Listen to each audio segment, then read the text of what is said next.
right, good morning. Let's get started. 365. Let's stand together and sing, Are You Washed in the Blood, in the Precious Blood of the Lamb? Let's stand together and sing 365 in your hymnal. Second 365. Have you been to Jesus for the cleansing power? Are you washed in the blood of the Lamb? Are you fully trusting in His grace this hour? Are you washed in the blood of the Lamb? Are you washed in the blood, in the soul cleansing blood of the Lamb? Are your garments spotless? Are they white as snow? Are you washed in the blood of the Lamb? Are you walking daily by the Savior's side? Are you washed in the blood of the Lamb? Do you rest each moment in the crucified? Are you washed in the blood of the Lamb? Are you washed in the blood, in the soul cleansing blood of the Lamb? Are your garments spotless? Are they white as snow? Are you washed in the blood of the Lamb? Lay aside the garments that are stained with sin, and be washed in the blood of the Lamb. There's a fountain flowing for the soul unclean. Oh, be washed in the blood of the Lamb. Are you washed in the blood, in the soul cleansing blood of the Lamb? Are your garments spotless? Are they white as snow? Are you washed in the blood of the Lamb? You may be seated.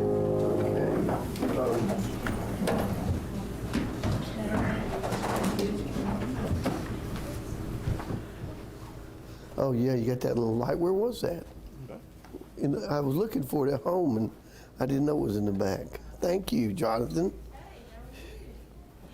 Well, that's really nice of Jonathan. Take care of that. I got my little light here. Yeah, I think that'll help. You like it? Yeah, cute. I'm going to have to put my book there, so. Okay, folks, give me a second. How y'all doing this morning? Morning. Saving that. Hey, I can't see you, but you can probably see me. Anyway, let me see if I can do it like that. Yeah. Well, that's not bad. I can think I can handle. Put my reading glasses on. You know all these paraphernalia things you get when you get older. Okay. We're gonna, and hey, Jigger passed out a little something which I'm gonna try to review. I want to do it at the back end or the front. I didn't know, but I wanted to clear up something. Brother Jigger, let me see. I don't know if I have a copy of that chart with me now. You have a copy of that, an extra copy, Brother Jigger, of that chart, of that simple chart? Just a plain one. I could use, yeah, I know I have it on here somewhere on the, yeah. And you got a chart here and you probably can't see it. Can y'all see your chart in the dark? I'm really zero good in the dark now. I really am. I'm not good at it now anymore. And my vision has changed too. Age and beauty comes with a price, you know, especially that beauty. Anyway, well, we're learning and we're growing in the Lord and learning some scriptures and things. And I think I'll explain a little bit of the chart to you. If you guys can see it, am I the only one that just can't see it in the dark or what? Anyway, y'all are so quiet. Anyway, we sure need to pray then, don't we? Let's see if I have it here. I can't remember. I don't even know how to use this now. Can you see how to use this? Let's see. I don't know which way that goes. Okay. Let's go back here if I can. I know I have it here. I just have to, oh, wait a minute, what was that one? Okay, no, that's a different one. Okay, what is that? What does install mean? Do I can't hit escape or what, Jonathan? Can I get this out of here on the bottom of it?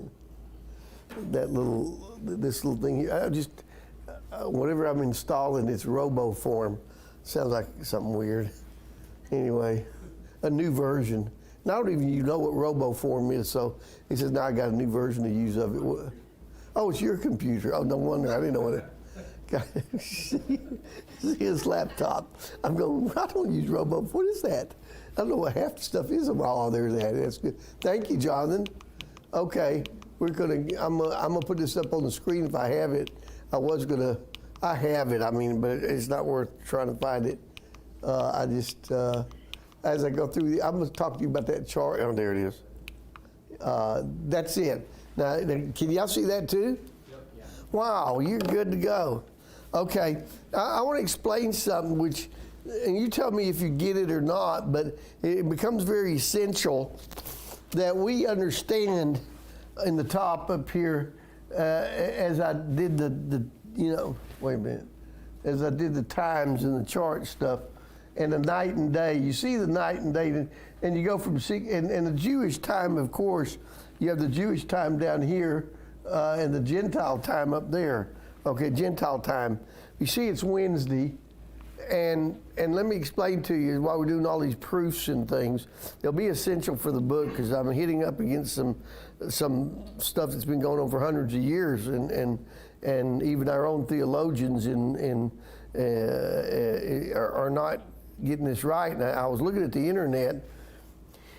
You get it wrong on both ends. There's some that, mainly the Seventh-day Adventists, are going to argue that Jesus rose from Saturday. And they do it, and they don't mind doing it and deceive their people. But, and all through Scripture, he rose on the first day of the week, did he not? Amen. And how they just brazenly ignore that to keep their Sabbath fourth commandment, which you're not violating because you're keeping the Sabbath on the new day, which is the first day of the week. And you do it cyclically on 7 days.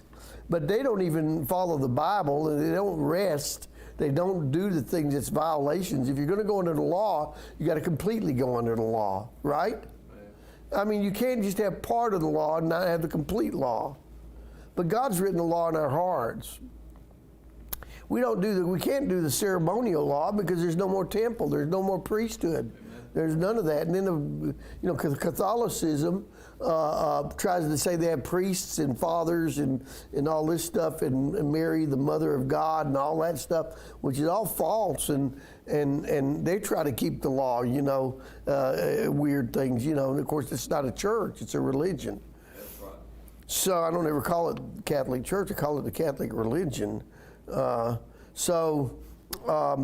I want to say is that on this time chart, let me get back to the time chart, but on the time chart, then at the first where you see, I don't want to mess anything up, and the first where you see here Wednesday, okay, y'all see the Wednesday on your chart, that's Wednesday going into the Thursday.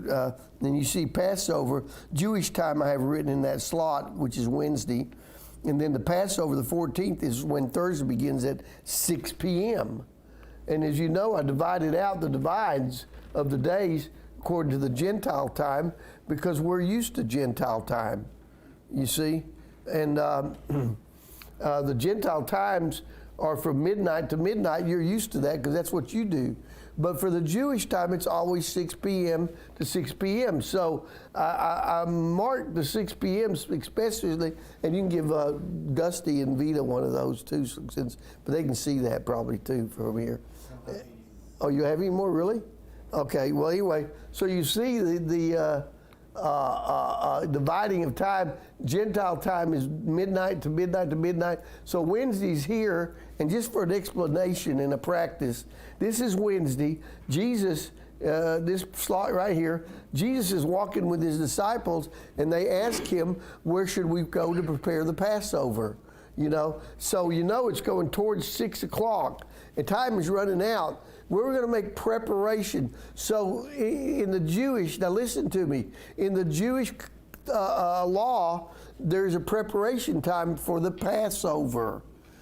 Okay, and it begins early Wednesday and Thursday, and Wednesday and Thursday's preparation, because they don't kill the lamb till 3 p.m. on Thursday. Okay, so they're still in the Wednesday here. It's still Jewish time Wednesday, Roman time Wednesday. So they ask him where to make his preparation. You'll find a man carrying the water, and he's the good master of the house. We looked at that. We might have looked at that scripture already, but he's the master of that. The law requires the man, and it talks about the responsibility of the man of the home to do the preparation. Now, he can't let a servant do it. He can't let his wife do it, and all this other stuff. He must do it. The men need again to be the spiritual leaders of their home. And I know some people are going to resent me saying that with all about equal righteousness. God made an order. Hallelujah. And if you think you're God, well, you're out of order. Excuse me. But you're a man, and then there's a woman, and there's children. The orders do not mean that someone is inferior to another. It just means that you have a function in life that God designed you for, and you're to fulfill that. And in the book of Jude, the angels did not keep their first estate. They came. What that means is that they came out of their order. Especially when Satan wanted to be his God, he led a third of them into that deception, but he couldn't be God. Oh, that's why I can't see you. I got my reading glasses on. You like reading glasses on. Anyway, phew, that was good. I thought I really went bad today. So they didn't keep their first estate. Neither are we. Well, you see where there's this woman, and it started out with men becoming effeminate and women becoming more masculine. And now we got transgender. That's a wicked thing. And now just as the confusion. Well, you know what God calls homosexuality? He calls it confusion. It is confusion, and it's confusion to the young people, little children growing up. That is major confusion. God only made them male and female. That's right, amen. And if you don't like how you're born, and now they got science that can change it, it's a horrible looking thing. You know, I don't understand it. Why can't we find our purpose in God and not for ourselves, and find our role in the Lord and be satisfied with what He has made? You know, shall the clay say to the potter, look what you made, and I don't like this? And, you know, there's something wrong with the relationship with God and all of this. Why am I getting off this? Go start about 6 p.m. Sorry. But anyway, I'm preaching. Okay. So Wednesday, as you see, it's approaching 6 p.m. I marked the dark, the help, and the light, and I'll try to get me a color cartridge and see if I can get mine working. So as Jesus is approaching with his disciples, probably around 4, 3 o'clock, or maybe noon, he says, go to town and in the city, and you'll find a man carrying a pitcher of water. He's making preparation. Man takes that leadership role. He's doing it. So follow him. He takes them to the guest chamber. And that's what it's called. Later it's called an upper room, comments made, but we're used to call it the upper room. Now Jesus, the disciples go, and he says, when he shows you the upper room, then you make preparation. So now the disciples are busy making the preparation. There's going to be 12 of them in there. And so the man says, here it is. The Lord had in his heart, laid in his heart to get this big room ready. He didn't know why, probably exactly all the details, but now he knows, and he met this, and he just prepared that big room. And now it's still Wednesday. By 6 p.m. then, by 6 p.m., Jesus and his disciples go in the upper room. They're already there before 6 p.m. But, let me tell you, the lamb is not going to be killed till 3 the next day. I mean, but now watch. It turns Thursday the next day at 6 p.m. Bing. Now it's Thursday at 6 p.m. It turns Thursday, and it doesn't turn Thursday for the Romans and us Gentiles till midnight. But still, God's time from night to day, it is 6 p.m. So now it's Thursday, the Passover. He's going to observe the Passover with his disciples. And I looked at all of the synoptics of the gospel everywhere, tried to find something on, well, you know, they're not going to kill the lamb till 3 that day. And they have no lamb there. They're not going to do the lamb. Why? Because he's instituting the Lord's Supper, the Lord's table, the communion. This is my body, take, eat. This is my, blood, drink it, And you're familiar with that. We don't need a Seder. We can't do the Passover anymore. That's a deliverance from Egypt. But the central to the Passover is the lamb, which isn't in the Seder. But see, we don't need that. We see everything we need is in the Lord's table. And you need to take the Lord's table. We need to be obedient. Do this in remembrance of me, Jesus said. And we need to honor him in that and glorify him. It is the testimony of our salvation. So, now it turns 6 p.m. Okay, so Thursday is 6 p.m. and it's evening. So he is eating that, he's instituting the Lord's Supper. Judas is going out to betray the Lord. And there's the upper room discord. That's where you do, I am the vine and you are the branches, and all the other stuff in John 14, chapter 14, 15, and 16. Those are all the upper room discourse, what we call the upper room discourse. So he's talking to the disciples, prepare them for what's ahead. And then by midnight, before midnight, they go out into the Garden of Gethsemane. You look on your paper, you can see the order here. He has the Last Supper, then the upper room discourse, and then down below that, the third block down, right here, the Garden of Gethsemane, okay? And the betrayal of Jesus by Judas, okay? So, of course, he goes through the midnight trials. He goes through the late night trials. Here it's Thursday, remember, the beginning of Thursday at 6 p.m. He goes through the midnight trials and everything, ends up in front of Pilate eventually. He goes to the Sanhedrin, then he goes to Pilate, and then Pilate finds a fault in him. And also, very important, is that it's the Passover now. It's still a preparation. The Jews do not want to be defiled by all of this, as though that really matters. Look what they're doing, But so Pilate offers Barabbas and Jesus. And of course the scapegoat thing comes in too, and in the Old Testament through that. So they want to release Barabbas and crucify Jesus. That's around 6 in the morning. Jesus has been through trials all night, and it's Thursday. Now it's about, he goes before Pilate probably around 6 o'clock in the morning, and of course all that beating and stuff they did him, and that was happening all through the night. So by 9 o'clock in the morning, he is on the cross. Jesus is on the cross. So at 9 in the morning, it's still Thursday. Thursday ends 6 p.m., see? So now Jesus had instituted the Lord's Supper, and now he's with his disciples in the upper room, goes to the garden, is betrayed, goes through the trials. Jesus denies him, all that. Peter denies him.